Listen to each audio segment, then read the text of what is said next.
let's say you've got 5 different parts of the song. You've got 2 verses, 3 choruses, and a middle 8. As soon as you start splitting that out into different types of video, not everything looks exactly the same.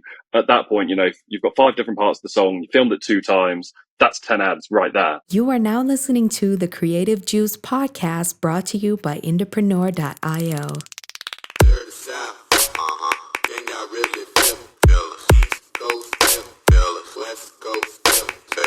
What's up, Indies? Welcome back to the Creative Juice podcast. Today, we're going to be talking about what's working now in paid social advertising when it comes to music marketing. I'm your host, Jack McCarthy. We're going to get tactical in this episode, which we don't always do on the podcast. A lot of times we're talking higher level, strategic thinking. In this, we're going to get a little bit more in the weeds, and I'm super excited today to bring a special guest onto the show. With me today is our strategist, one of our lead strategists at our agency, IndieX, Ande Hunter. Welcome back to the show, my friend, Ande. It's great to have you, man. Hey, man. Thanks a lot for having me back on the podcast. I think this might be my 4th time. I'm very excited to be doing another episode, though. I think so, man. I think it has been 4, maybe more. No, I think you're right. I think it's been 4 times.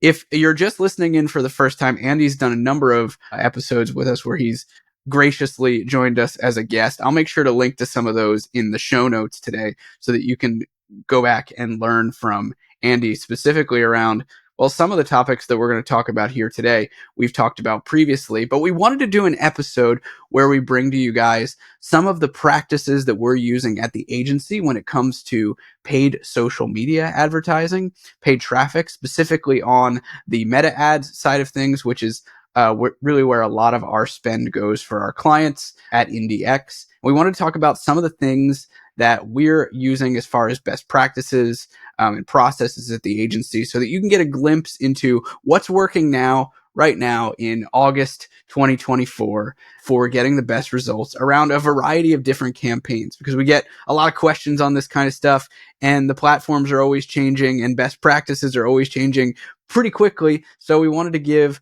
kind of the overview of what we're seeing work best right now so that you guys can apply it to your music marketing efforts. So I'm psyched to dive in. Thanks again for being here, man. No, it's going to be fun, man. I'm excited. For sure. I think one of the big questions that we can kind of kick off here with, and you've done a lot of testing on this in this quarter, so this will be a fun one to start with, is campaign structure and setup when it comes to driving traffic to streaming, DSPs, Spotify, Apple Music, so on and so forth. And we get a lot of questions about this. And I know that you did a workshop actually here inside Indie Pro specifically on this topic, on some of the things that we're seeing work well right now and why. So I'd love to dive into that because I know there's a lot of questions on, what kind of objective should I use in my meta ads if I want to drive traffic? I've got questions about how many creatives to use or what kind of creatives to use and why. Do I send people to a bridge page? Do I send them to a playlist? Do I send them direct to song? So on and so forth. These are all the questions that we get. So would love to share with you guys what we're doing at the agency for our clients when these kinds of campaigns come up.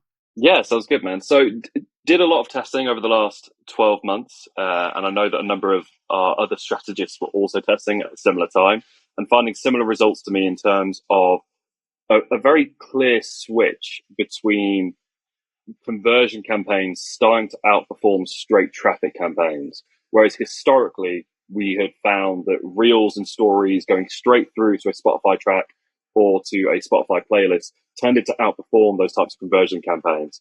And really where the conversion campaign ethos came from was from other marketers tending to recommend putting all of your spend in South America, for example, which meant that you had to run conversion campaigns because otherwise you were just going to be sending thousands and thousands of bots and not getting anything from it. Whereas we've always found with our targeting, because we only recommend targeting those high GDP countries that have less bots than, for example, the Philippines or South America, that traffic in those countries would either outperform or at least be the same as a new content campaign. Whereas over the last 12 months, I've definitely seen the switch back to conversion campaigns tending to outperform. I did a number of split tests using the same song, using different songs, and definitely found that conversions were outperforming. So for anyone that's listening that doesn't understand what a conversion campaign is, you are, instead of optimizing for a link click from Instagram or Facebook, you're actually optimizing for a secondary event. So you're sending someone to a bridge page, and what we're tracking is the button click through to the DSP on that bridge page. And that's the conversion that we're actually optimizing for. And that's, definitely seeing that outperform at the moment. Yeah, it's really interesting. Our testing methodology for quite a long time on that was start with a traffic objective, optimizing for getting the cheapest link clicks. And again, I think it's worth really hardlining here that when we do targeting for especially traffic campaigns, engagement campaigns, really any kind of campaigns, we're often focused on higher GDP countries is what we focus our targeting on.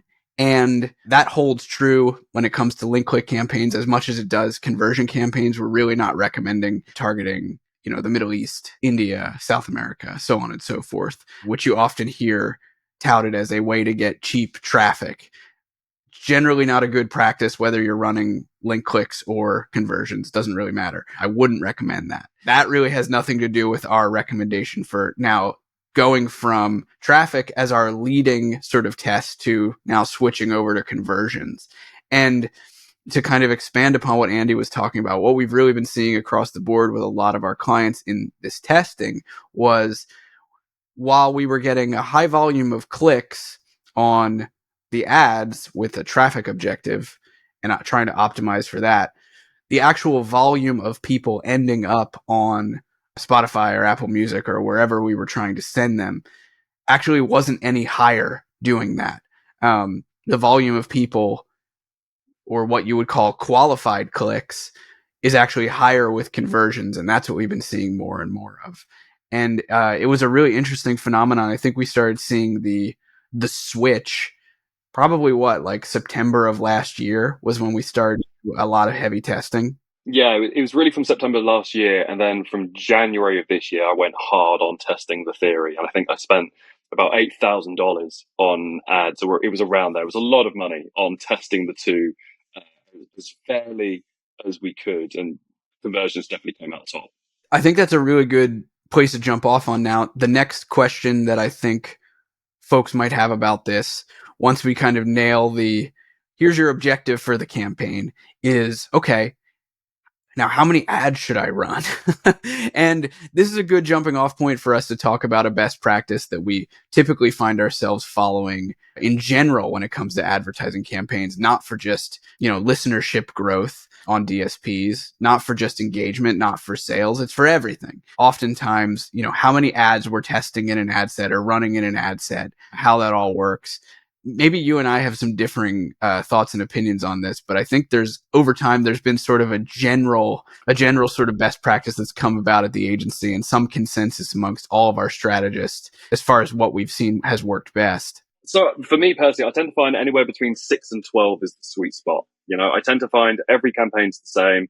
Meta tends to find 2 ads that it absolutely loves, and it just feeds those 1 or 2 ads all of the budget anyway. So I tend to not build campaigns that are any more than between that 6 to 12 range. That's really interesting. Yeah. And my practice has been landing more around like 3 to 5, 5 to 7, depending on the history of the account. Like if I'm working with something that I know has had a history of really strong performance, and maybe I've got some winning ad creatives or, winning sort of copy blocks or templates that I sort of work off of with a client, I can get away with fewer ad creatives earlier and then build out additional tests later, which, we don't need to get too in the weeds with like having a stable scale campaign and then a testing campaign.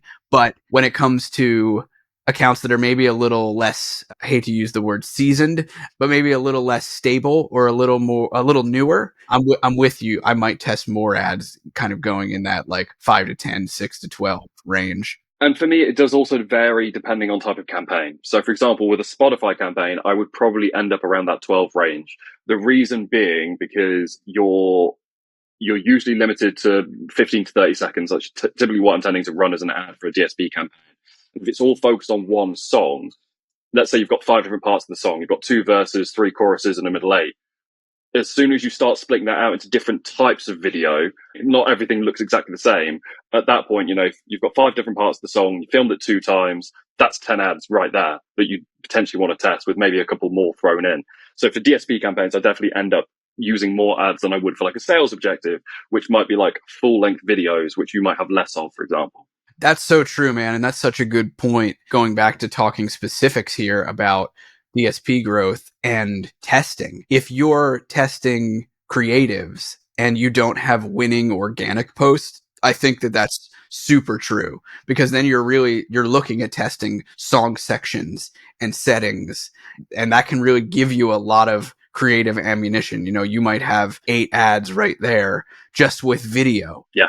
And then, you know, let's say you have two different copy hooks or headlines that are on the video in the edit, then you've got 16 ads right there. So the permutations add up really quick, as opposed to sales campaigns or opt-in campaigns, lead generation campaigns, where maybe you're working with, you know, 2 or 3 image creatives or video creatives and a couple different copy blocks that you're testing against each other. Yeah, definitely. That's really good. That's really good. So hopefully that gives you guys some insight into both our campaign structure when it comes to DSP growth, and also what we think about from a process perspective as far as how many creatives to be testing, how many ads to be running. And this is just a hot tip. We've talked about this plenty on the podcast before, but if you do have winning organic posts on, for example, Instagram, like you've got a viral reel, you should run up ad spend on your viral posts. I probably can't hardline that enough, but that's going to set you up for the biggest success in the fastest way possible. And this applies to meta ads just as much as it applies to like TikTok ads. It especially applies to TikTok ads. We don't need to get into that, but that definitely can shortcut your way to a campaign that performs really well and get you out of testing phases quicker. Yeah, completely agree. See that time and time again. Whenever we are using existing posts that have gone viral, or at least mini viral, with thousands of comments, thousands of views already, those ads just always outperform anything that we can come up with as a dark ad, for sure. Yeah, so that's just a quick tip, something to keep in the back of your mind as you're thinking about testing, and hopefully not get too overwhelmed with the idea of like, but do I need to test 6 to 12 ads if I've gone viral? The answer is probably not. No. Yeah, for sure, man. You just throw in the 3 winners and you'll be flying. Yeah, 100%. 100%. The next sort of area that I want to dive into, and you have a ton of experience with this. I know you're working on a lot of client accounts right now that are doing this, and you do a ton of it for your own band as well, as tour marketing. And this is a constantly evolving sort of process, especially over the last 4 years, man. It's been really interesting to see how paid ads and tour marketing has changed since 2020, and our processes for really helping people knock it out of the park with ticket sales.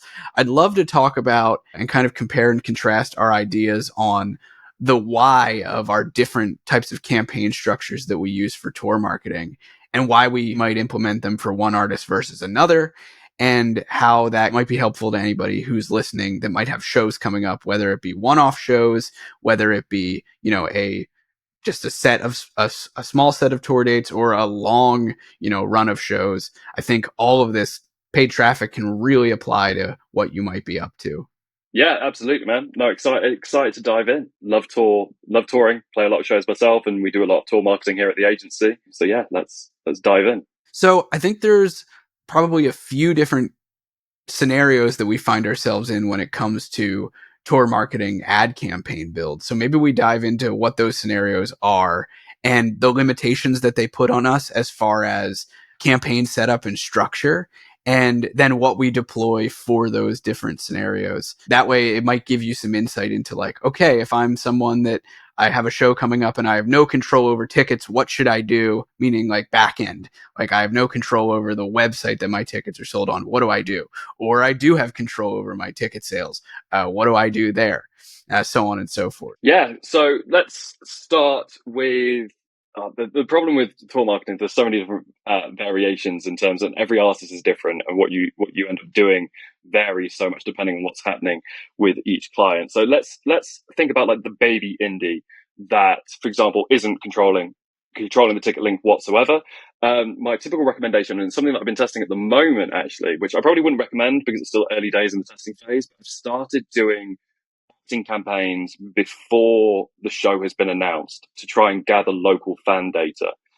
And whenever it comes to opt-in campaigns, I tend to never ever run them to cold audiences, because if you're targeting a number of different countries, Meta tends to be very, very good at finding people that will just hand over an email address for a goodie and then just never open emails and never ever engage.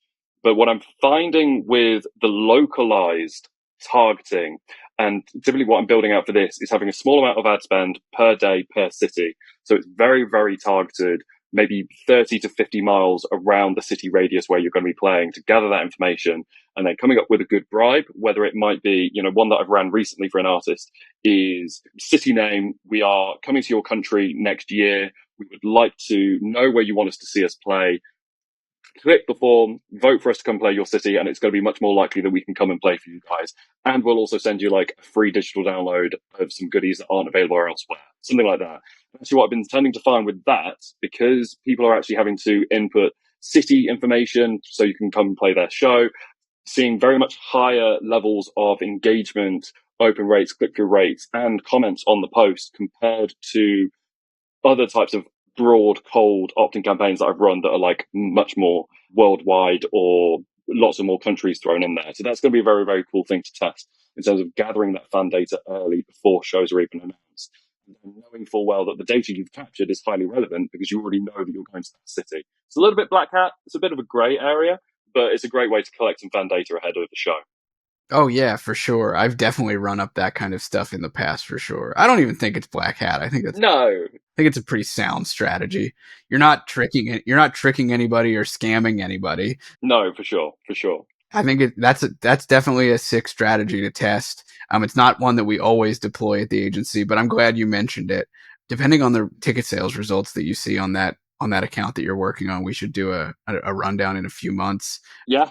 And talk about it some more, go a little bit more in depth, maybe a little case study on it. I think that would definitely be cool. But overall, generally speaking about, indies that are smaller and maybe don't have control over the ticket link in the back end, I think that's a good example of saying that a lot of times what we do at the agency in these cases is we work to build up audiences or some level of engagement ahead of time before we start really getting into in the markets, before we start getting into the actual marketing of the shows. Yeah, so still seeing event response work really, really well. Definitely in the rock space, using a lot of event response still for cold targeting and then retargeting with traffic going through the ticket link.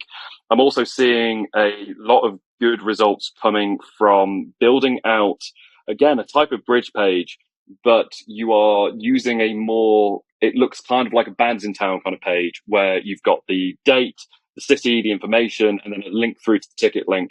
And then if you can set up an add to cart conversion on one of those buttons, I'm tending to find that works really, really well and doing well with cold audiences as well. I've also seen that, and I think that that's something that we've kind of widely adopted at the agency since you began testing it. I believe the initial test of that were because we were working with an artist that was touring in countries that we usually wouldn't target, right? And it was myself as well. So it was last year I was playing, where was I playing? That was a more traditional red light country with potentially a lot of bots. I think it might have been the Czech Republic. That, typically if you run like a traffic campaign in around Prague, for example, you're still going to pick up a lot of bots and very little ticket sales. Whereas I found that using the add to cart conversion was performing much better. That's what it was. I remember that. Yeah. And that's something that we found has been actually really helpful recently, like Andy was saying, when it comes to building up awareness ahead of time for shows. Event response campaigns can work really well for what we'll call at the top of a tour marketing funnel for targeting cold audiences, and then retargeting those engaged people who have then, engaged with the Facebook Meta event, retargeting them towards a ticket link. And what you can do is if you're, retargeting or targeting, if you're going after more cold audiences, let's say you just need more volume or you have more budget, rather than sending them right to the ticket page, if you have no control and you're trying to get a bit more of a sense of what might be happening on the back end, building that bridge page with an add to cart can work really, really well. So that might be something to consider putting in your arsenal when it comes to to tour marketing that I think is useful here. Those are really like, that's kind of like the big strategy that we do a lot of when it comes to artists that don't have control over the ticketing back end. Really, like, event responses still kind of reign supreme, and it's one of the big kind of first campaign moves that we make when it comes to tour marketing. Yeah, definitely.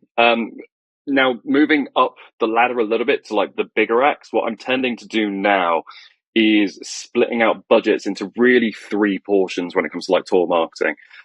We will allocate a very, very healthy budget for like weeks 1 and 2. If the artist has toured in these cities before, they've got an inbuilt local fan base. I'm talking about artists selling 500 to 1,000 tickets in previous tours.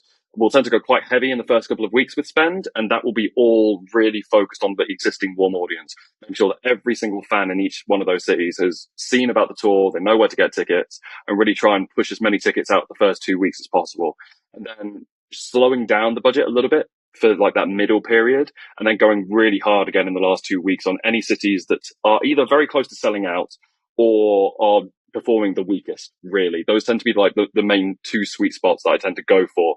Getting that sold out sticker on the poster is very important because it then tends to boost sales in all other cities, and really trying to make sure that none of the shows suck individually, also very important. And then like the ones that are around 70 to 80% sold, we might spend a little bit less, just pick up a couple of extra tickets, but we're quite happy with where they sit. I'm really glad that you led with talking about budget when it comes to, slightly larger acts, larger artists, larger bands, because budget management and time, I think, is one of the key things when it comes to tour marketing for those types of artists who you really need to make impact initially with the fans that they do have. Then you have that slower period that was going to happen anyway, right? Like, there's always that slower period. And then you have the, 2 to 3 weeks before the shows happen that you're getting the influx of ticket sales again. And then it's kind of like the digital door line. I think that's really important to talk about, because if you don't get that initial kickoff right with budget, then your lull period is just additional wasted budget. Yes. So if you front load the budget at the beginning, you maximize your opportunities, and you also maximize fan excitement, which is really cool. And then you adjust your budget accordingly for like the natural lull that was going to happen anyway, so that you can spend more at the ramp up in the 2 to 3 weeks leading up. And that applies to any campaign structure. So I'm really glad that you brought that up. Yeah, man. It's definitely seeing some very, very good results from it. And it makes all the difference. If you can get a sold out show on a tour in the first couple of weeks, I'm tending to see it have a massive domino effect on all of the other shows. So trying to get at least one sellout as soon as physically possible is super, super important. So, and in terms of like splitting out that budget, what I'll tend to do is like the first couple of weeks is really only warm audiences. That middle period where there is a natural lull, we'll start going after that cold traffic to build awareness, build more fans in that area than we necessarily had already, and then really going after them in the final 2 weeks with the warm retargeting. We'll have some warm retargeting happening in that middle period, but we'll be spending a lot more of our budget on cold. So typically in that middle period, I'll spend 70% of the budget on cold audiences and around 30% on warm retargeting. And then at the end, it'll switch probably the other way. It'll be 70% warm, maybe a little bit of cold. To see if there are any final fans we can pick up in the last 2 weeks. But you're less likely to find a fan, get them excited about a show, and then get them to a show in 2 weeks than you are if you can get them in that middle period where they've got a bit of time to digest the band, get into the catalogue, really become a true fan before they buy a ticket. Yeah, I think that's really insightful too. And I do a lot of the same. I know that that's kind of like a practice now across the agency, where it's like you try to maximize your opportunity in that lull. And if the lull is created by the fact that your existing fan base bought the launch phase or the kickoff, then the lull has the opportunity for you to acquire those new fans quickly, onboard them into being a fan, like you said, and then get them to buy in like the ramp up towards the last 2 weeks. Yeah, it's super good. That's super, super good. And again, like this applies to whatever your campaign structure is. And we can talk, I think, briefly, because there's really not a whole lot to talk about here in terms of campaign structure when it comes to if you do have ticketing backend access where you can control it and set up pixels and do proper tracking. But a lot of times, we can jump off into this. A lot of times what we're doing process wise there is just running conversion sales campaigns straight for ticket sales. Yeah, straight for ticket sales, usually targeting cold audiences because they're going to wrap up your warm audience anyway. So if you can control the full ticket link, that's what I tend to do. I recently had an artist, he was a little baby artist. I think it was his first ever 3 or 4 date tour. He sold out every show. Small shows, there were around 100 tickets, but he was super stoked. And that's exactly how we built out the campaign. It was cold targeting, completely open around the city, optimized for the conversion of purchase because he controlled the ticket link. We were selling everything through our own Shopify store, and it worked great. That's awesome. Yeah, it's super good. So if you have backend access and you can control your own ticketing, conversion campaigns are the fastest way to an ROI, I would say, that you can really prove to yourself or prove to your team, prove to the artist that you're working with. If you're a manager or something like that. So that's something to keep in mind, and something that we're always talking with our clients about is like, let's get as close as possible to being able to track our return, track every dollar that we're spending. And if you can do that, then setting up a conversions campaign in Meta, going after cold traffic, because your warm audiences, your retargeting audiences are going to get wrapped up in it anyway, like Andy said, is really, really powerful. Now, this is a good jumping off point, actually, to talk about a question that we get a lot. Retargeting is this mystical idea. And I think, a lot of indies, they cook up these big ideas of these amazing retargeting campaigns, especially indies that are getting into advertising for the first time, I think. Yeah. Or they're really getting their hands dirty with it. And they're like, oh my gosh, I could build a video campaign and then I could retarget people with this video in 7 days. And then I could retarget these people in 30 days with this very specific video. And there's a lot of questions about the best ways to do retargeting. And I think it would be useful here to talk about use cases for retargeting these days, best practices that we're employing at the agency. And I think it will be hopefully enlightening to the simplification that we've kind of adopted at the agency, because over the years, we've really gotten simple when it comes to retargeting. So we can dive into that.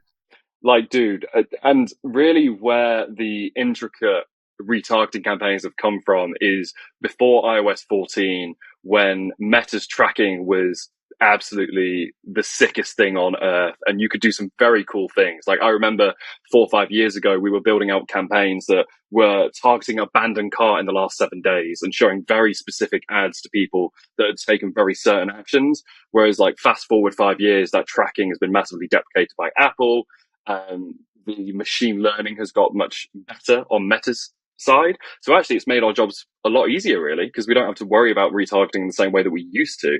But I can't remember the last time I built out a retargeting campaign that wasn't just one ad set with all of their warm audiences thrown into just one ad set, targeting absolutely the whole fan base until that campaign runs out of juice. That's basically the secret sauce that I use in every client account at the moment. That's so true, man. I think that's worth mentioning here is like the cases where I find myself building retargeting campaigns where I'm specifically wanting to go after a warm audience is exactly like that. And this is true for all of our strategists and marketers at the agency. Typically what we're looking to do is get the largest pool of fans and letting Meta do the work to sort out which of them are ready to take the action that we're hoping that they'll take. In a lot of cases, this is sales. Yeah. In most sales promotional ad campaigns that I'm building, it's an all warm audience in the country that I'm trying to target. If there's a country, limitation that I'm putting on it, and it looks like the page engagement audiences over a year, usually Instagram engagement audiences over a year, video viewers, website traffic, email list. And it's all of those audiences bunched together in one big, juicy, all warm ad set that Meta can sink its teeth into. And that's retargeting in a lot of cases. There's really not a whole lot of what I'll call contextual retargeting in the way that it used to exist, where you would be building time-based windows. In fact, like you said, Meta's machine learning at this point with the ads platform is built such that it knows so much about users that not only is it going to target people appropriately based on the action that the platform thinks or knows a user will potentially take, it also will know which ads that you have built to show them and how many times. And this applies to both retargeting in the setup that we just talked about, but also cold targeting, where if you're building, an ad set with interest, for example, it's going to include some of your warm audience in that. It's going to go after them first. And we see that time and time again, which you mentioned when we were talking about tour marketing. Now, does that mean that strategic retargeting is something that you should never do? No, we already talked about that. Like, if you're running a sales promotion, going after your warm audience explicitly is a really good place to do that. If you're building a tour marketing campaign and you want to reach all of your warm audience and spend all of your budget on them specifically first, then you want to build a retargeting ad set. There are strategic reasons to do it. Yeah, definitely. No, completely agree. And what I'm finding more and more as well is even with cold campaigns, you will find, let's say you build out a campaign that's got 6 ads in it. 2 of those ads will have the highest frequency out of the others. And that's because Meta has worked out that these 2 ads are basically acting as retargeting ads naturally in the campaign. It's focusing on those to show those ads to people until they place a purchase and opt in, whatever it might be that you are optimizing for. So yeah, you don't have to worry too much about those, retargeting windows that are really, really small and really limited anymore, just because the machine's doing all of the heavy lifting for you. Yeah, for sure. For sure. It's super, super interesting how it's evolved. You started the episode by talking about the changes with Meta and how its machine learning has gotten better. And this is one of the examples where I think a deeper understanding of how the platform looks at users and shows them ads is really, really useful when it comes to actually thinking about strategy and how you should be building things. Plus, it can save you a lot of time. Then you're not building out ad sets that retarget people over 180 days in super small increments. Facebook's going to do the work for you. Yeah, absolutely. Oh, I mean, one thing that I would mention as well is that I am throwing more and more into my retargeting campaigns people that have followed the Instagram page or followed the Facebook page, because that isn't capped at a year, which I quite like, especially for like historical accounts that have been going for like a very long time. They might have had fans that have just, fallen off the wayside in terms of engaging with the pages on a regular basis. We still potentially want to be hitting them with like new albums, new tours, new stuff that's like big moment artist events that potentially they might miss otherwise. For sure. Yeah. That's actually a really good point, because for quite a long time, targeting or retargeting page likes actually was something that I didn't do, because page likes were so often bought, from click farm countries, or they were bought, or they were just fake. It depends on the artist. So yeah, for sure. We worked with an artist that had over 1.5 million likes on Facebook, and their engagement on each post was maybe a couple of hundred likes on a good day. And when we took on the account, the first thing I spoke to the management about was like, what has happened to this page? Why is it so bloated? And it had been previous marketing companies over the years running very, very sketchy, whether it was bot farms or whether they were running ads specifically for follows and likes, but they had built up a huge page of empty people that weren't real. And that was definitely challenging. Empty people. Empty people. Yeah, empty people. And so in that case, obviously we weren't throwing those likes into retargeting campaigns for that very reason, that, we don't want to be targeting bots. Yeah. Well, hopefully this gives everybody a little bit of the thought process that we take when it comes to retargeting. And we can talk about targeting in a second here, but a little bit into the insights of things that we think about when it comes to retargeting, some of the do's and don'ts, and the technical setup of how we approach it. Now, this is a hot topic, and I saved the best for last, and it's for you and I to arm wrestle about targeting choices and interests versus broad, what we're doing these days, how we're setting things up at the agency. I say that we'll arm wrestle it out, but I actually think we have a pretty aligned opinion on this at the end of it. Yeah, for sure. So definitely seeing a big trend in the big e-com marketer guys recommending certain ad builds and only targeting broad audiences. But I'm definitely still seeing a trend that what applies to an e-com business spending $20,000 every single day does not necessarily apply to an artist with a budget of maybe $50 a day, you know? So for me, I'm definitely seeing a trend towards broad open targeting being very good, and for a lot of artists performing really, really well.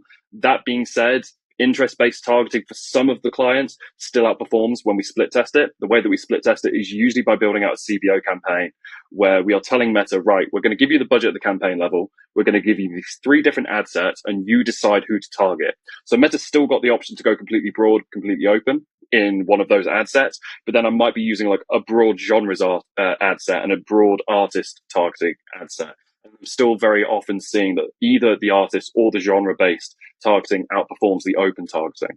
For sure, yeah. And I want to zoom out just for a quick second. Over many years, some of our recommendations and some things that indies, artists, music marketers have recommended is really being granular about your targeting choices and saying like, okay, you can have an ad set that is targeting Arctic Monkeys and you could have an ad set that's targeting Coldplay, for example, and you might have 13 different groupings all around a specific artist interest. What we're doing these days at the agency and have been for quite some time is instead of that sort of fragmented targeting setup when it comes to interest, typically what we're doing is we're grouping interests together to get as broad of a data set as possible using interests so that, again, Meta has a very, very large audience to work with. Typically, it's over 5 million is kind of the area that we're looking at. And, you know, the sweet spot used to be like 500,000 to like 2 million back in the day. Now we're saying like go broad as broad as possible when it comes to your interest even. So you might group them like Andy mentioned into an artist interest ad set that might be similar artists to you. And then you might have a broad genres ad set, for example. And then you might just have open targeting, which is kind of the arm wrestling debate a little bit about what can work, what should work or does work better. And there's a lot of theory behind why broad algorithmically may be better than interest over time. And we don't need to get too into the weeds about that here today, that theory, but it's all worth saying that a lot of what we do at the agency these days is testing large groups of interests in CBO campaigns, sometimes ad set budget optimized campaigns, and including a broad open targeting ad set as well, so that you can allow them to kind of duke it out and let Meta sort out what's going to perform well over time. Yeah, for sure. That's exactly what I'm seeing, you know, and going to like audience size, very similar on all of my accounts. Like we're talking 10 to 20 million based interest ad sets. So they're so big, it's basically broad anyway. You're just narrowing down slightly. And yeah, so for example, if I was building out that campaign where it was all artists, I'd be going after huge artists in the genre with a very, very big pool of people. I wouldn't be niching down to like these potentially smaller artists that you could potentially still target with only 100,000 or a couple of 100,000 people interested in. You know, we're talking really, really big. Yeah, for sure. I think that kind of gives, again, like an overview of the simplification of things, which is really the approach that we've taken because it's brought the best results for our clients. So hopefully you guys can take these into account when you're thinking about targeting or considering how you might set up your ad campaigns for whatever it is you're building, whether it be top of funnel and you're just trying to find new fans or bottom of funnel and you're trying to sell stuff. It all sort of applies here. We'll probably have more to talk about on this as time goes on. And as we do more tests at the agency, we're always testing new things. And that was kind of the spirit of this episode, was to bring up some of the things that we've tested over time and have kind of become codified into process for us, and kind of pull back the curtain for you guys, give you some more tactical advice, things that you could build out in your own campaigns, start testing for yourself, validate, see what works for you, and hopefully apply to a number of different scenarios. We covered a lot of ground as far as different objectives that artists might have. So I hope that this was helpful. Andy, thanks for diving into it with me and being willing to get so nerdy. That's cool, man. Thanks for having me. Yeah, for sure. Well, hope you guys dug this. We'll catch you next time on Creative Juice. Peace out, Indies. Go build some ads.